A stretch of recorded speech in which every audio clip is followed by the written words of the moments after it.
Hi everybody, I'm Quinette. Welcome into a shortened edition of Blunation. Noah is sick, Dan is busy, and Justin is both, so I am here to fill in.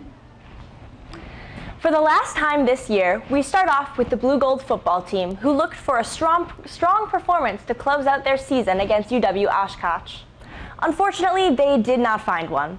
Oshkosh gathered 683 yards of total offense on the day and also kept the Blue-Golds off the scoreboard for a 61-0 blowout. The loss ends with the Blue-Gold season with a record of 2-8 and 6-1 in the conference.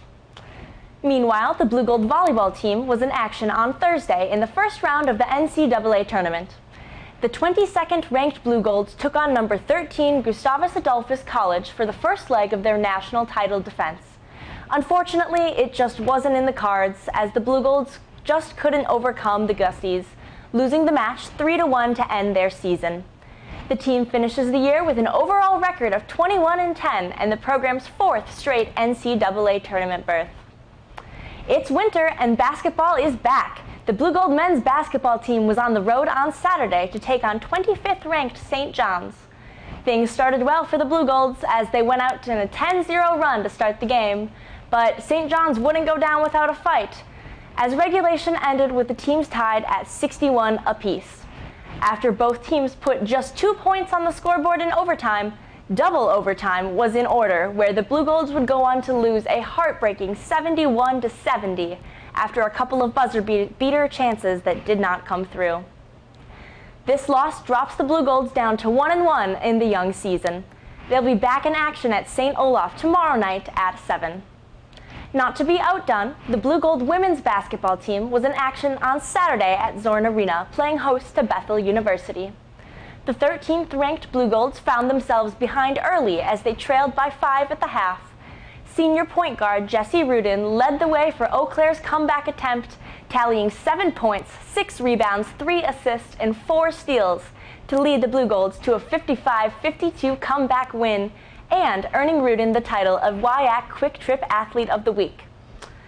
The dub brings the team's record 2-0 on the season. They are back at Zorn in about an hour to take on Minnesota Morris. Now have a look at the upcoming Blue-Gold sports.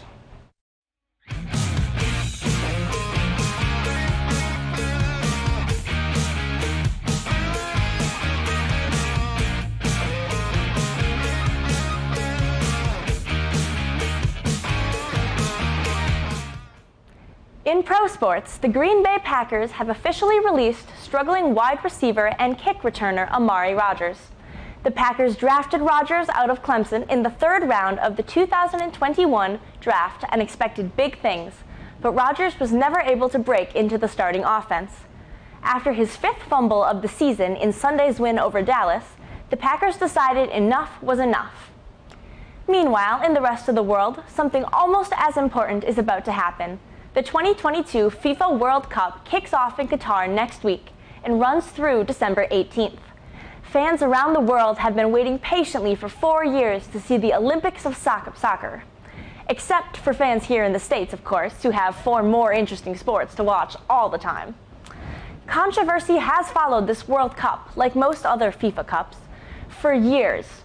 From allegations of corruption in deciding to play in Qatar, to unexplained deaths during construction, to the fact that it is not safe for queer-identifying soccer fans to travel to Qatar because homosexuality is illegal there. Despite this, the show will go on. The U.S. men's national team is in Group B. After group play, the top 2 teams from each group then play a series of knockout matches to eventually reach the championship game. Brazil, France, Argentina, and England have the 4 best odds of winning the tournament.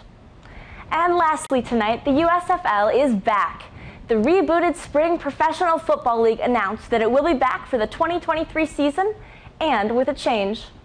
The Memphis Showboats will join the league very soon and provide another venue for the league's games. Last season, every game was played in Birmingham. Now, the league's games will have at least 2 venues. Well, would you look at the time? That closes the book on another episode of Blunation. I've done all the damage I can do here. To find more episodes of Blunation and other great TV10 content, including my usual show, Handful, visit us at mytv10.uwec.edu or check us out on YouTube by searching for UW-EC TV10. From all the rest of us here at the studio and homesick in bed, I'm Quinette. Good night, everybody.